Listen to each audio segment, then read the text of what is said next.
So hello, good morning, good afternoon, good evening. Welcome to this edition of Soccer Hub Talks. My name is Ricardo Almeida. I'm the CEO and founder of Soccer Hub. As many of you already know, Soccer Hub is an online education platform. We deliver courses for scouts, analysts, coaches, and now also for football businessmen. So just visit us and get to know a bit more about the offer that we have. As you know, this is a live event, so you will be able to ask questions to our speaker. And please click on the like button if everything is okay with the audio and the video. And also, please introduce some information about yourselves on the chat box so we can also adapt a bit our conversation to your specific needs. So today, Soccer Hub Talks from the pitch to the studio.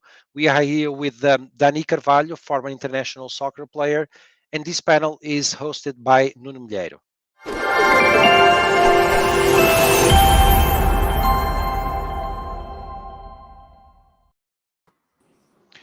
Hello, guys. Dani, thank you very much for accepting our invitation. Nuno, the panel is yours. See you in a bit. Bye.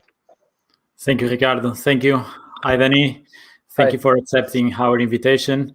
Hello, everyone, and welcome to another edition of Soccer Hub Talks. Today, we have a very special guest, as you can see, and I mean it. Obviously, all our guests are special, but for me today, in particular, it's a very special day, and I'm able to speak to someone that has my admiration, not only as a former footballer, also as a commentator, but that I have no problem to say, in my opinion, is the best commentator in Portugal, by far, but fundamentally for the person that he is. Dani is one of the most talented and brilliant players of Portuguese football of all time. Well, Dani, being left-footed also helps to give that extra style, no? So despite many people consider that he could have a better career. So I'll remind you about some facts for reflection. What it could be more,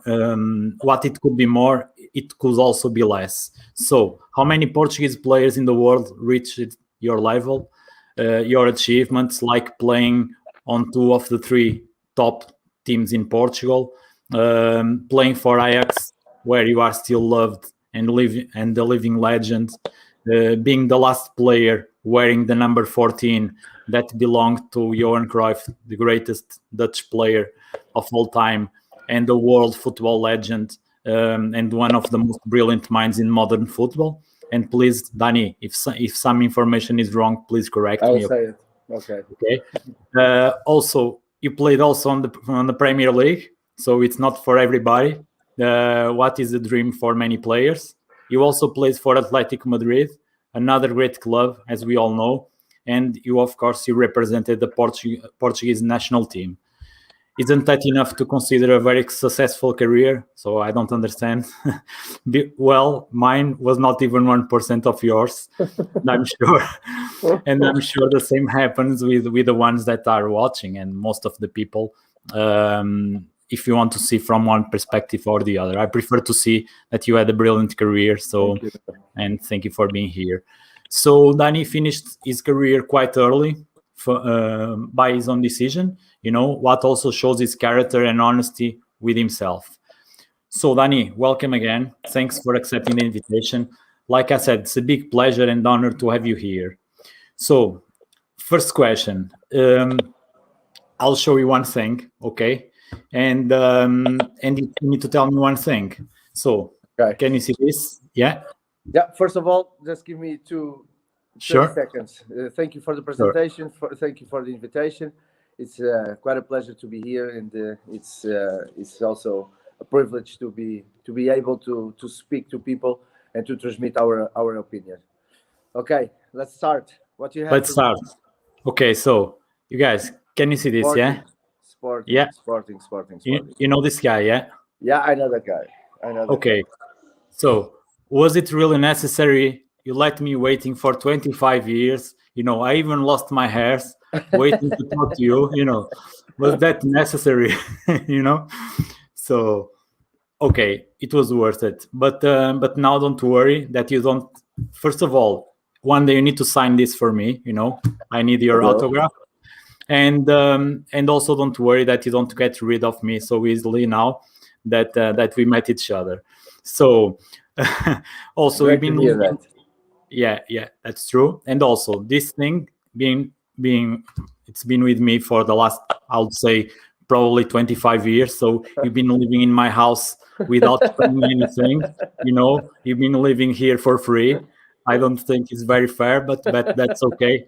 The autograph will pay will pay for it. The autograph will Okay. pay the rent. That's a new one. Yeah, it's to pay the rent. It's fair enough. So today I'm speaking a bit more because guys, Dani is a commentator now. So for that you can always learn Portuguese, listen to the matches that he comments on TV, and believe me, it's worth it to learn the language only to listen him. So let's start. Just one more thing. Usually, probably you don't know, Dani. I'm also a scout. You know that part, and I do like a small profile of when it's a former player that I'm interviewing or having a conversation. I do like a scouting part. Telling a bit about your skills. Okay. But today I prepared like a surprise for you, so we have someone to actually do that for me. And is more, you have more skills than me to do it. So let's see. Dani, this is Sunday Olise, your Oh, ex-Ajax teammate. I hope you're doing well. The pictures I see of you and video images seems to acclaim to that. Well, it's been a long time, and I hope you're still. I remember you as a very, very good player, technical, fast, intelligent, and sometimes slippery for the opponents. But I have very good memories because playing with you as a teammate, we were able to win 3 titles together, 2 cups and 1 league, and we had a lot of beautiful games together. I remember the jokes, the funny jokes and the stories we all used to say way back then. I hope you're still keeping well. My regards to the family, and stay safe. Let's hope we see each other someday. God bless. yeah, fantastic. Yeah. Where did you find him? Sunday Well, holiday. Oh my yeah, God. that's true. Well, for you, I had to do something to surprise you. That's fantastic. So Thank you. yeah, Thank you. that's okay. That's Thank okay. you. And he's a great guy, and he loves you also. And What is he doing now? What is he doing now? well, he's still linked to football. He released the Where? book recently, but Is in but Nigeria? no, he's living in Belgium. But I leave you the invitation, so you will be the first one to know. So I can announce now. Probably I'm going to interview him in about 2 weeks' time. Okay. So yeah, So so maybe you you can allow me to do of to do course. the same for him. That it The is. doors are open for you, or you want to do, you can do whatever you want, or if you Okay. you want to come join live and Okay, tell okay, and share a bit okay. about those Let's do stories it. that Let's you. do it. Let's do it. He's a Okay, fantastic guy. He was yeah, a fantastic player, quite a good leader, playing in the back of our team, defending our back, and he always had our back. It was quite a player. He could shoot from the midfield, and it could be a potential goal. A very, very, very good player. Very good player. It's great. You will have the chance to tell him that, and maybe to share with us some of the stories and the jokes that he was That he's talking about. Yeah, let's see. So Dani, let's start. Today's subject is from the pitch to the studio. In terms of your football career, pretty much everybody already know. And so let's go a bit more deeply to the last part, your role as a commentator, because all the other part. I also invite people to go on YouTube. In these days, they can go on YouTube, and they will be delightful. They will be delighted to see the things you could do inside the pitch. So, Dani, when did you start to prepare your life outside the pitch, and did you have it clear in your mind that you wanted to stay linked to football in first place? Not quite. It wasn't anything that we prepared. It's quite difficult when you're finishing your career in football and you're thinking about what you can do in the future. So there are football players that in the middle of their career they can already feel that they're going to become coaches. Some they think that they're going to be managers. Managing players, managing coaches. Some they think they can be linked to football in the structure of a club. So as directors, managing executive directors, things like that. But I don't think that you have quite an idea what you can do after football unless you stop. After you stop and you start spending some days and you're thinking about, then you start to think about what you really want to do in the future, because unless you're not doing anything, you're still thinking as a football player. So I decided, like 2 years after I stopped playing, that's when I decided that I want to work on television. I had some taste of it. I made one program for Euro 2004. Obviously, I made a lot of interviews and I went to a lot of shows, talk shows, while I was a football player. But only after stopping and spending some time away from football, that's when I decided that I wanted to work on television and to be linked to football in that way, television and football. Okay, so pretty much thank you for sharing, first of all, the story. And so you already answered to my next question. If it was like to becoming a commentator, it just happened, or it was a natural process, or it was something pretty much that was me. I went after it. I thought about it. I decided that's what I wanted to do. And then I spoke with the televisions, and I started seeking for a possibility of showing my skills. Yeah. And then they said after doing it for a couple of weeks, they said, okay, we want to make this a regular thing, and from there on, it's been like 8-9 years already since I'm doing that. What is great, and you are doing very well. So, did you ever consider to become, like you said before, many players they try to become coaches or managers, or whatever, sports directors? Did you ever consider to become a coach or having any other role in football? Well, I have a couple of how do you say, of offers? Yeah, maybe. No, not offers, but I studied it. So I took okay. the second level of coaching in Portugal, and but then I stopped, and the part of working on television became a regular thing, and it's the schedules they do not match, because it's the same schedules for working on television and to take the coaches levels are the same. So then I stopped, and since then I didn't thought about it. Sometimes I think about it. Sometimes when we have former coaches invited on the screen on our channel, then sometimes we talk about it, and offers come and go, and people they ask me about it, but I don't think it's the time yet. Maybe in the future that can happen. I don't know, but for now I'm doing this on television, and I like it, and I'm happy with the life that I have right now.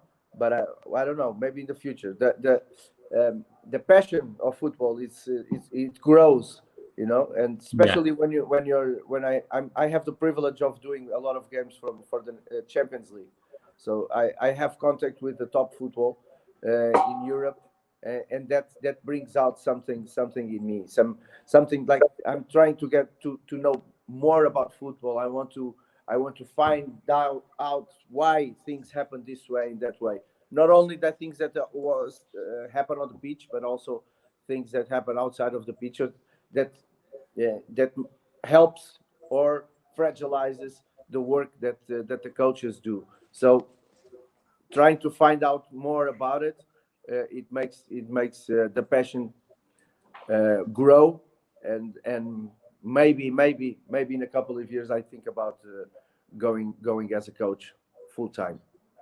That's thank you for sharing. That's interesting what you are saying. So we are trying to have like a more wide vision of football and knowledge, so about all the aspects, and that's important also to prepare wherever wherever you decide to go, it's always good to learn a bit from each part, and you will be much more prepared for it. And but I'm sure that any choice that you take, you have the skills and the capacities to do very well. And if it's your one thing, I'm for sure, I know that you will do with passion and with joy. I know that it's very important for you, and whatever you choose, I'm sure that if you do it, you will do it that way, and you will be successful for sure. So, Dani, do you still remember the first match you commented on TV live? I don't keep it like that. I don't keep the score. Things no, happen. not a much. But if you were nervous, or like a little bit. I still get a little bit nervous. Even now, if I have to do a game, there's always something running out, some butterflies in my stomach, a little bit of sweat in my hands, a little bit of dry mouth. That's always happening. And good, happily. Yeah. I'm happy that it's like that. If it would be something like, okay, I'm gonna do it, and it's easy. No, I feel the game. Especially if there's a Portuguese team included, and especially if it's the Champions League. When you hear the music of the champions, it touches you. It touches you. So it's I always feel something when I'm doing a game, especially the Champions League. Yeah, that's great, and that's important also to feel those butterflies, like you said. And I know the feeling, because I choose the people that I interview. I'm lucky that I can choose, and you are one of them. And it's the same with me, like to have the chance to ask these questions and to talk to you guys is pretty much the same. So, but was the same when you were coming in the pitch to play, or you are even more nervous when you go in the studio to comment? No, just a little bit of anxiety, a little bit of passion also, and that nervous feeling that you want something to happen, that you want things to go well. Nothing like being nervous in a negative way, but being nervous in a good way, in a way that I want this to happen. I want the game to start. I want to see them play well. I want to see goals. I want to see actions. I want to see controversial situations. I want to see the technical, the managers. I want to see them coming on the game and showing their skills and showing what their thoughts, and making moves and change the game. That's what I really want from the anxiety, the little bit of anxiety that I have concerning when I'm doing a match. It's more about that. It's not like, oh my god, what do I have to do? Yeah. What do I have to do? No. I know I've done my homework. I'm prepared for the game. Now I want things to go well. I want the team to play well. I want goals. I want to see goals. I want to see goalkeepers defending. I want to see the training, the process of the teams until they get to that place, to that game. I want to see it. I want it to show on the game. And if there's a Portuguese team involved, then I always want that team to win and to perform well. Yeah, I'm a witness of that. Yeah, that's true. And but you never want like to go inside of the pitch to sometimes, and especially to do like one thing that I don't remember many players doing it. And the guys, if you go online, you can see that, Dani, you could go. I had the chance to tell you this before. You could go straight on a line, very vertical, and you could just do your skills many times without even touching the ball and go straight to the goal. And you told me now, you just told us that you like to see goalkeepers defending and everything, but it doesn't seem that when you were playing that you liked that so much, because you were scoring many goals under their legs. So it was not so nice for them. I think it's the worst thing for a goalkeeper, to be honest. And I remember that 95, no, that Qatar, Qatar, the under 20, you scored like at two against Honduras.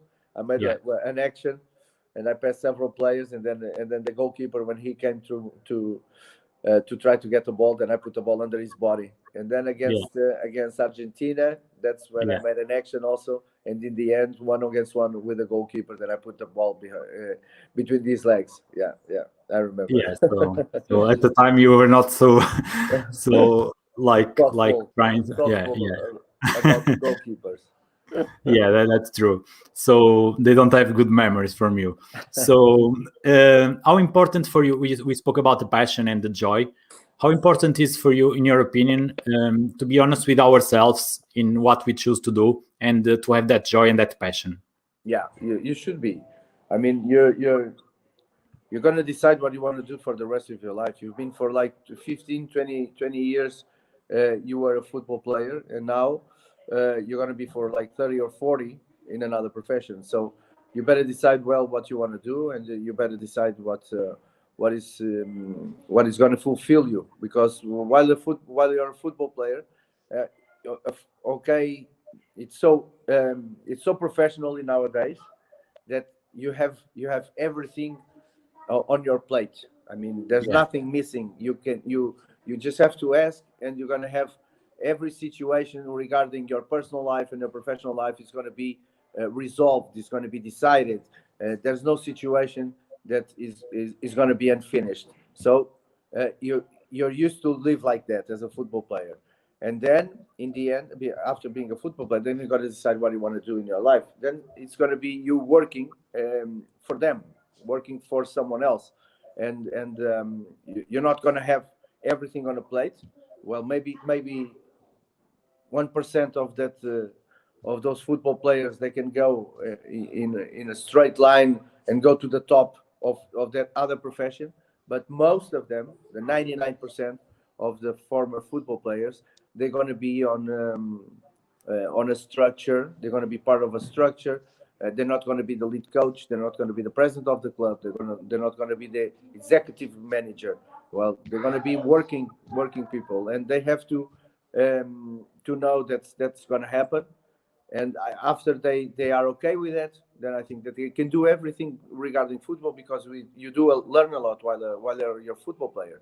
You learn a lot. You're living every day with situations. You're prepared to resolve any kind of situations that come into your face.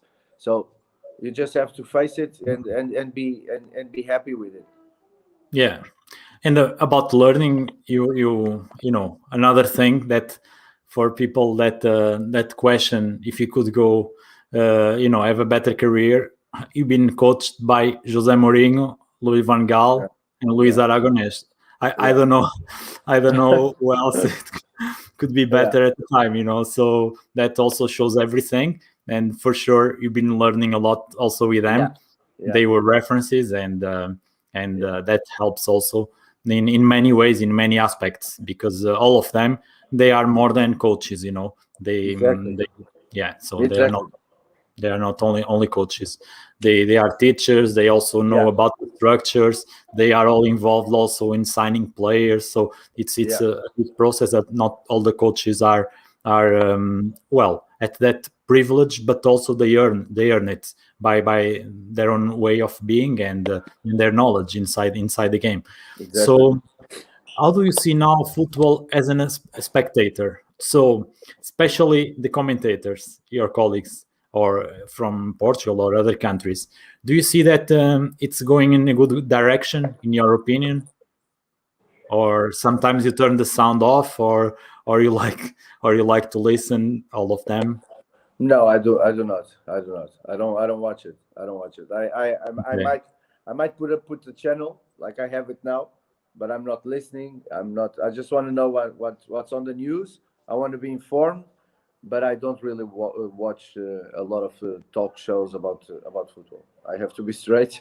No. Yeah. I do watch the games. And when I'm watching the games, I always have the volume in a normal sound. But I don't really pay attention to what they are saying. I'm more looking at what is happening on the pitch and taking my own ideas out of it, my own opinions. But I'm open to it. But normally I don't really listen that hard. Maybe there's 2 or 3 guys that I enjoy listening, but most of it I just don't pay attention. Yeah. True. So yeah, it is like it is. So when you prepare a match, do you also try to put yourself on a spectator's skin so you can deliver what makes all of us vibrate and learn? Yeah, it's a little bit of both. I try to see the opinion of the football player. I try to see the vision. I try to capture the vision of the coach, what he has prepared for the match. And then I always think also about the normal spectator that is at home watching the football. Men, women, whatever. I just try to also to explain to them what is happening and why sometimes players do this, do that, or right or wrong. Then then I put myself in the position of the football player. I don't put myself so much in the position of the coach because I don't think that I have everything that it takes, because I haven't been on the pitch as a coach. I had 2 or 3 small experiences, but on a high level I haven't been. So I don't do that. But as a football player, I put myself in the position of the football player a lot of times, and then I try to recreate that to the audience. Yeah, that I do. Thank you for that. Do you think it's important also to keep the balance, like you are saying, because you've been you were a player, so you know very well the feeling. I don't think there is someone else that wants more to win than the player, or to do the things properly, So, but at the same time, you need to keep your integrity. When you need to criticize, you need to criticize, but not just criticize, just for yourself to be well in the picture, and for the player to be, not doing so well in the picture. So you try to balance that part. Yeah. It's not easy because I imagine that a lot of spectators, they just want the raw truth. When it's a club that they don't like or that they don't sympathize, but when it's their own club, then it's difficult to get that raw truth. So you try to get a balance there between what is acceptable to our ears and eyes, and what is unacceptable. Yeah, exactly. You need also to be sensible to those things, and understand both sides, but keep your opinion, your integrity. Yeah.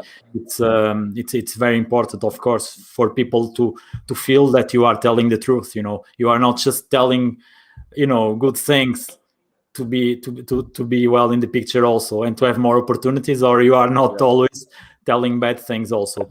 For instance, in England, for example, at the time, Jose Mourinho was a commentator at some point, and he was there with Rio, that you played with Rio for West Ham, and also with Jimmy Carragher and Roy Keane and others, and Graham Souness. Yeah. And one day they were together, they were all, sharing opinions there with Mourinho. And after a while, he was coaching Tottenham, and they had to criticize some things, and some others they were not criticizing. So, and of course, he needs to understand. He understands those things. It's their job, but you need to try to be as much honest as you can. So, have you ever felt like that someone was not so happy with your opinion, or especially like former colleagues, or that doesn't happen so much? No, not really, never. It's a plausible question, because it happens a lot of times. You get a phone call from a former colleague and saying, I do not agree with your opinion. I don't understand why you have that opinion. You don't know the whole story, or you don't know. You don't have the information necessary to have a formed opinion like that. So do not have that kind of opinion. I know that cases like that. With me, it didn't happen until now. That's good. That's a good sign also. Yeah, it can happen, but it doesn't mean also that you are wrong. No, it means that you have. It means maybe I didn't went deep enough. Exactly. Or you don't have the details. Poke the bear. Maybe I didn't. I haven't done it yet. I don't know. or you don't have enough information to If I don't know what I'm talking about, then I better shut up. Yeah, exactly. I'm not going to be talking what is happening on the trainings. Yeah. I don't know. If I don't see the trainings, I don't know the attitude of the player, so I cannot speak exactly. about the player with all that kind of information. So in those situations, I prefer to keep my mouth shut, and if I have the information, then I transmit it and I give my opinion. No. Yeah. Okay. Sometimes I do read the situations, but then I say, this is me reading the situation and putting the pieces together like I see it. But it doesn't mean that I'm sure about this is what happened, and that my opinion it's the one that is regarding the facts, because I don't have them, but I can see a little bit. I'm not stupid. I've been there, so I can put two and two together sometimes. But there's always a piece of information that can be crucial. So you better wait for it. Yeah, exactly. And you never know the source. And especially in these days, like we have plenty of fake news. Of course, we have more information. Yeah. We also have a lot of information that is not correspond to the truth, or is bit, or they changed a bit in a way, or they try even to sometimes in the newspapers that they try to put the news that they want, or they want to sell a player, or we know how it is, Yeah. So today we also see a phenomenon that is in football commentators that is focusing pretty much on the tactical side of the game, even using a large number of tactical terminology, giving the impression that they are more tailored to be coaches or analysts than commentators. That terminology is not easy understandable, to the majority of football fans who actually care about the emotion of the game and uncertainty of the results. How do you see that phenomenon? Do you think? Well, it's a lot of the coaches nowadays, a lot of people that want to work with football, inside of football, around football. In nowadays, a lot of those people they completed their studies. They've been in the university. They studied for long years, so they communicate better. But at the same time, they also have they are more resourceful in the communication, in the style of communicating. Before, I think 20 years ago, 30 years ago, it was much more simple, and the message could be transmitted in a simpler way. Today, we are using in football, and to explain the actions and to explain the tacticals and to explain the way that the team is organized, we are using that terminology that most part of the people do not understand. I think 70-80% of the people that are watching a game at home, they don't understand that kind of terminology. I think that we can use both, or try to simplify it and explain to the people at home what the team really wants.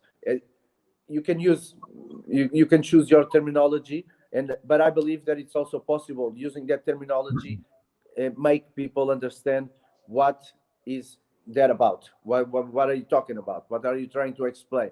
If you use the action on the pitch and you use the terminology on your mouth, I think that you can find a space in between where people at home, everyone can understand what you're talking about. For sure, I agree 100% with you. So, do you see also that sometimes, like, you are a professional commentator, like you said, you are working as a commentator for 9 years now, yeah? Yeah. So it's, you don't pretend, or you don't plan, in the short term, or you never thought to become a coach, like you said. It's a full-time job. It's something that you do as a passion every day. And don't you see that sometimes also to become a commentator, it's a way of someone to promote himself as a coach? And sometimes it's unfair also. It's also unfair to you, if that makes sense. I think there's space for everyone, but I do understand that, Yeah. and sometimes that happens. They come on television and they speak about the games. That speak about they go on some programs, the talk shows about football, and they bring their opinion and they try to explain it, and they they try to show themselves also a little bit. But I don't have any negative reaction to that. I think it's part of it. I don't stress about it.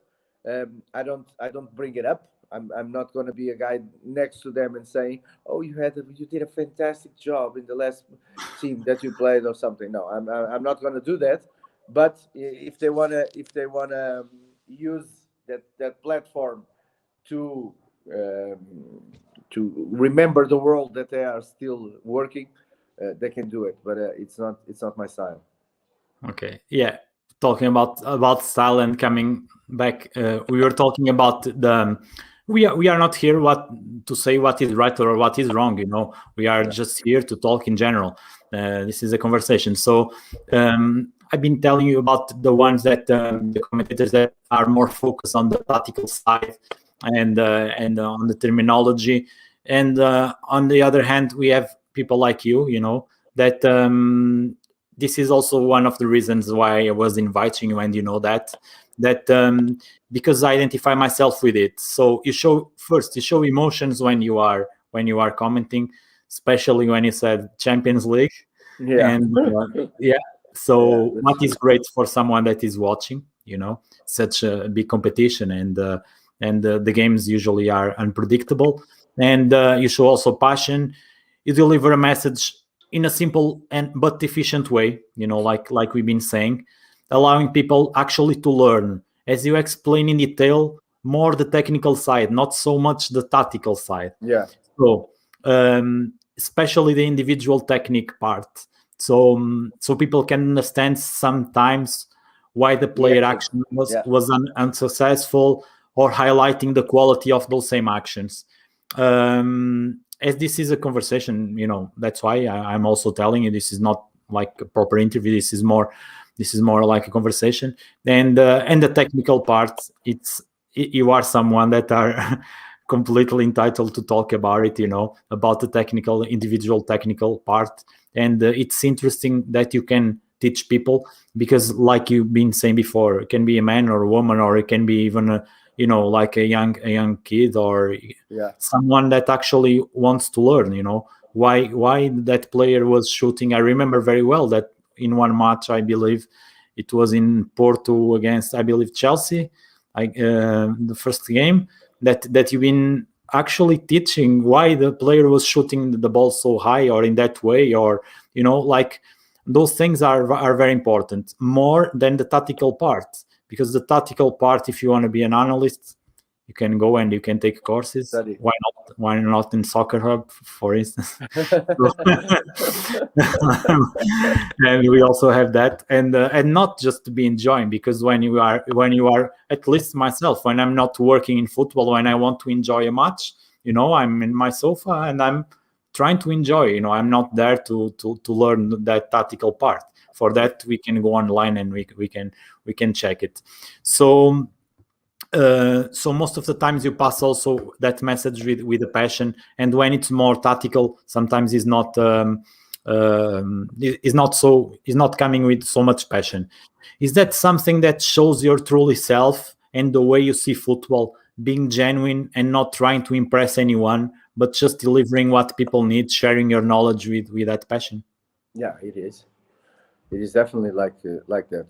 I mean, and that's if I understood so much about the technical aspects of the football as I do of the technical, well, that's my backyard. That's where I feel comfortable. I can talk about it, specifics of a movement, the specifics of the way that the guy jumped, the way that the guy kicked the ball, why did the ball went on that direction, on the other direction. That I can explain because it's where I feel comfortable, and it's something that you can start. If you have the will, and then you can have you can learn the skills. You can make something of yourself in football. The technical will come later, and it can be taught. But these kind of actions, these kind of individual actions that start as an individual action, and then it goes to help the team. So it goes on a collective action. Those kind of things you don't you do have to learn it by yourself, and then with the team. But if you want to understand why they kick the ball like this or like that, why do the ball sometimes goes straight to the goal, and why that guy scores in 5 or 6 actions, he scores 5, 6 goals, and why does the other one in this doing the same misses? Why does he always miss? It's the position of the body a lot of times. It's the position of your feet when it gets to the ball. Those kind of things define the percentage of success in the action.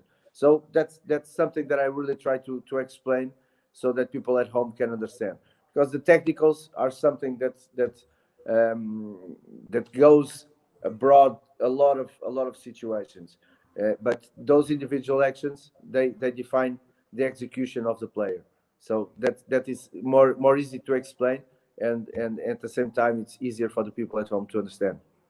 For sure.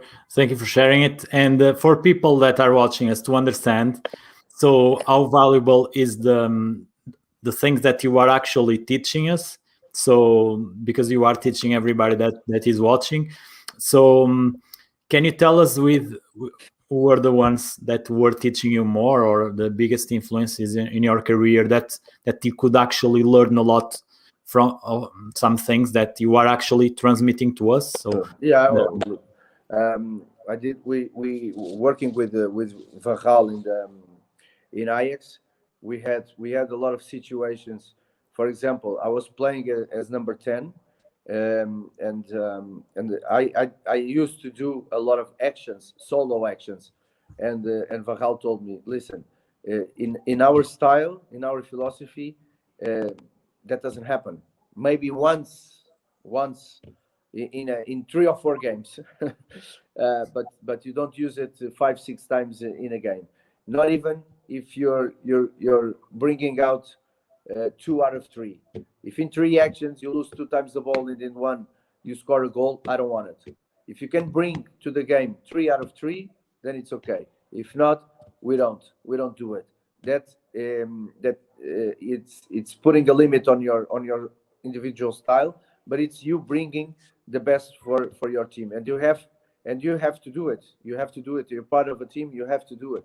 There was another thing that Van Gaal always told us: we never pass the ball to the position where you are, but we pass the ball to the position where you're going to be, where you want to receive the ball, so you can receive the ball in movement, and the ball can go in a nice speed. Also, if possible, through the ground.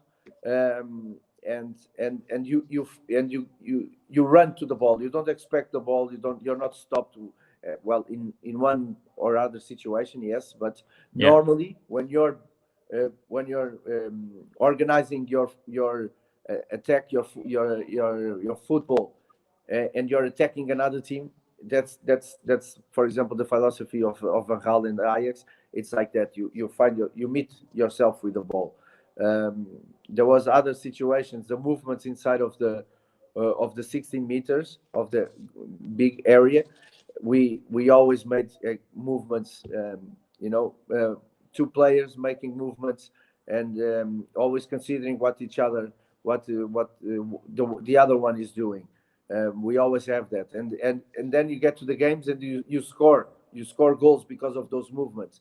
So those things are fantastic to see when you're working that during the week, and then you get to the game and you see them.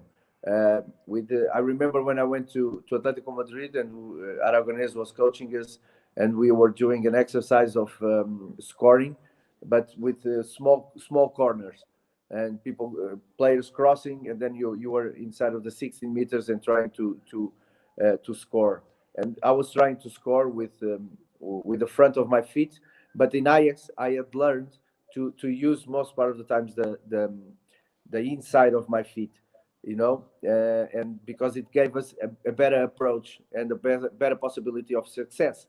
And I forgot about it, and I went with my instinct, and I was kicking the ball with the top of my feet, and it wasn't working. Maybe one in 4 or 5 was a goal, a fantastic goal, but then the other ones, they weren't going, not even in the 16, in the goal. And the coach said, yeah, but you're used to working with Ajax, and I know that they work like that, that they work in the different aspects. So he was talking about kicking the ball with the Yeah. inside of your feet. And the captain also told me that, and then I was like, yeah, that's true, I have to do it. And then I started doing it, and it was like left and right, and most part of the times the ball was going at least into the goal. So that's something that I always bring with me. I also had Morten Olsen, the Danish. He was a Yeah. top football player and also a top coach. He was also very, very strict with our actions inside of the pitch. He was very strict with our physical condition. He was very, very active. And so you sometimes you're watching a game, and you're commenting the game with your own ideas, and looking to the game, and you're feeling the game, and then all of a sudden you remember something, you identify something that you're watching happening in the game with something that you trained, or that your coach told you in a moment of your career, in a moment of your training, in a moment of your game. So yeah, there is a big relation with what happened in my professional football life, and what I'm using it now in the television. Yeah, and we are privileged. That's why also I love to listen to you, because that's those things, you've been learning with so amazing people, like it's Yeah. not for everybody, and you are sharing it. Some people keep for them, and you share, and I think it's brilliant to share. And 2 questions now, just improvising. I didn't have these ones, but I'd like to know. Tell me. So first of all, do you see yourself enjoying more commentating football now, or if you could commentate football? We are not here saying football is better now, or at your time, like with more technical players at the time. And second, if you can comment, like which goal, if you choose one goal that you scored, that you, if you were from outside commenting, which one will give you more pleasure to be commenting? Well, first one, I really enjoyed the football at my time. There was more creativity. There was more, not at Ajax, but I remember the teams that I played against, and the football in general at that time. There was a lot of fantastic individual actions, fantastic goals, players with the capacity of doing um, by by themselves, bringing out spectacular movements. Now I think football is more tactical, but it's fast. It's really fast, and there's also the speed and the intensity that sometimes they put on it. It's amazing. It's amazing. There's not so much space for the individual actions. Yeah. Maybe 1, 2, 3 players, they can bring it out on the game. And I think 20, 25 years ago, you could have, like, in 10 teams, 5, 6 teams, they had a good number 10, or they had a skillful winger, or a midfielder that could make a pass and destroy the other team. Now it's a little bit more difficult for that to happen. But in terms of intensity and dynamics, when the teams play well, they bring out their best game. Then it's fantastic to see. Yeah. About the goal, I don't know. I think a goal that I scored against Feyenoord was quite a fantastic one. Was a great game. We won 4-0, but it was a game that had a lot of controversial outside of the pitch, because the supporters, they had a meeting and there was a lot of violence, and then in that game there was a big emotion around the game, and then we did a fantastic game in the arena, and that would be and I scored one of the goals. Is the one was it the one that the goalkeeper came out and it just put the ball? With Dudek. Yeah, He was in the goal, and I okay. I Yeah, I gave the remember ball, that. then I played it with Dani Blind. He played with Carvalho.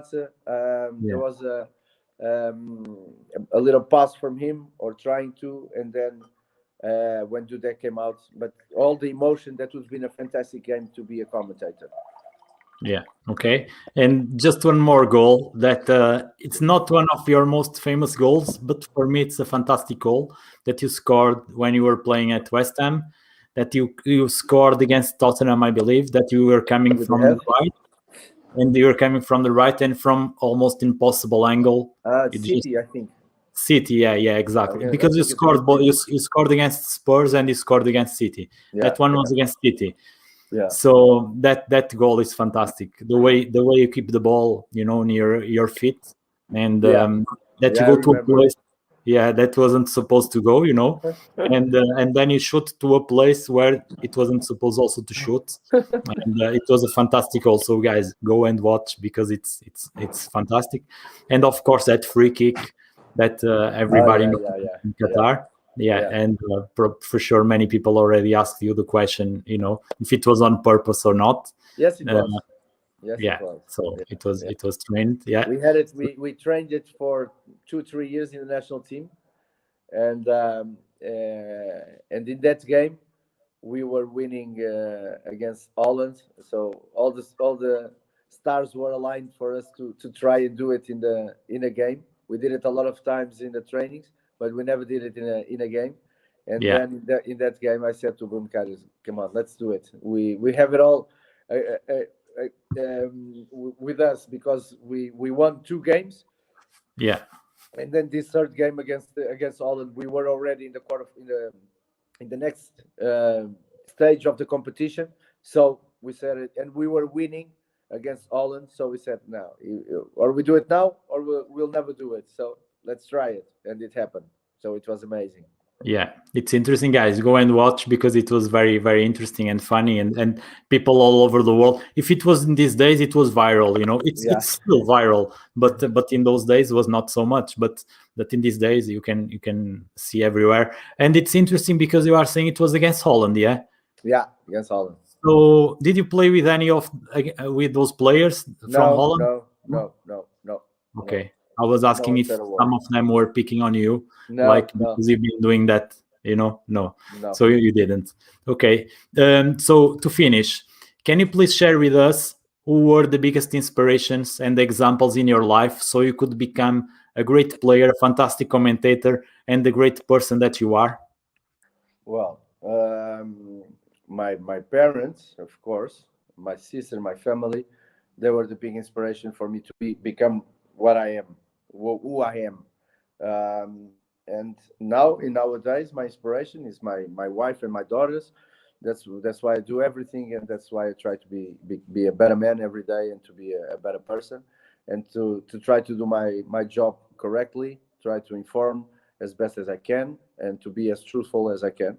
So there's nothing higher than that. It's just be realistic, be straight, be honest, and try to do the best.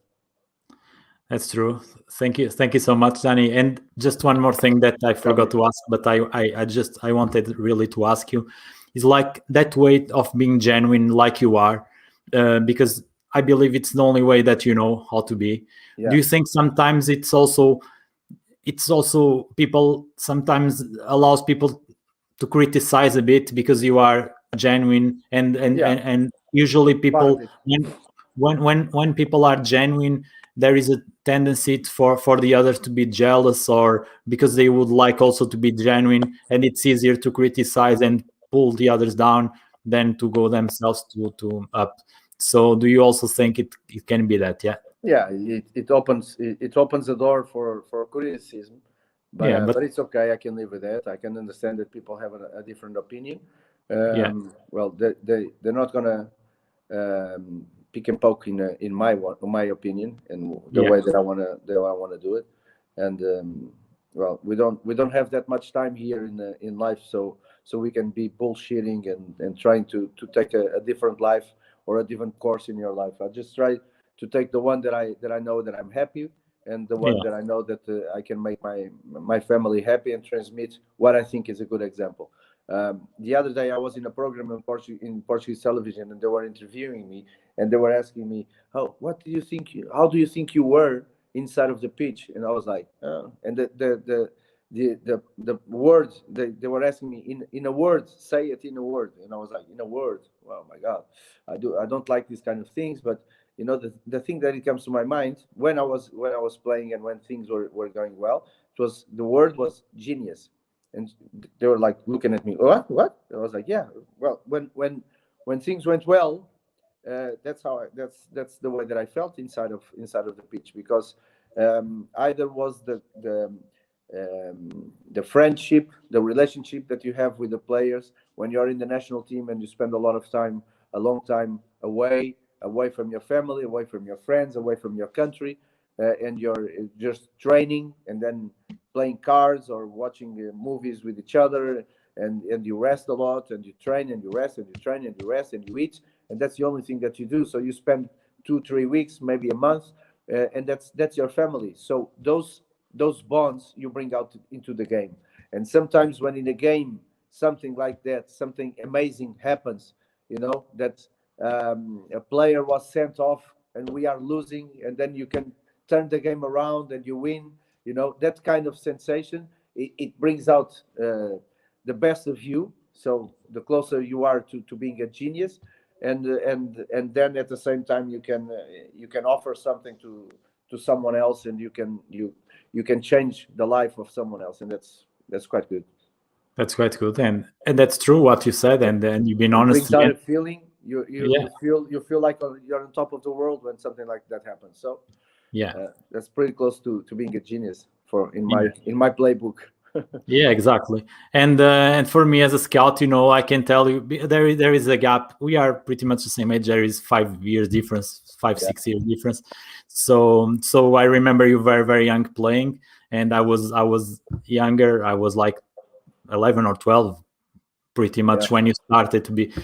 And I wasn't a scout at the time, you know, but I think, well, I was since young age. And but any scout, you were the kind of player that any scout had to spot, you know. You only had to see like 10 seconds or one touch.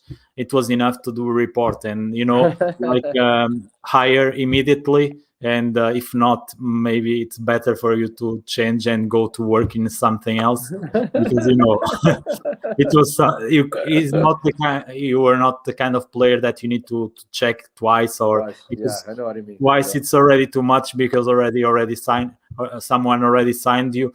So better you run after 5 minutes, tell your club, sign this guy immediately, because, you know, you don't even need to stay until the end of the match. So it was actually like that, and you know, it is not. Who am I to tell you this, because you know it and it's true.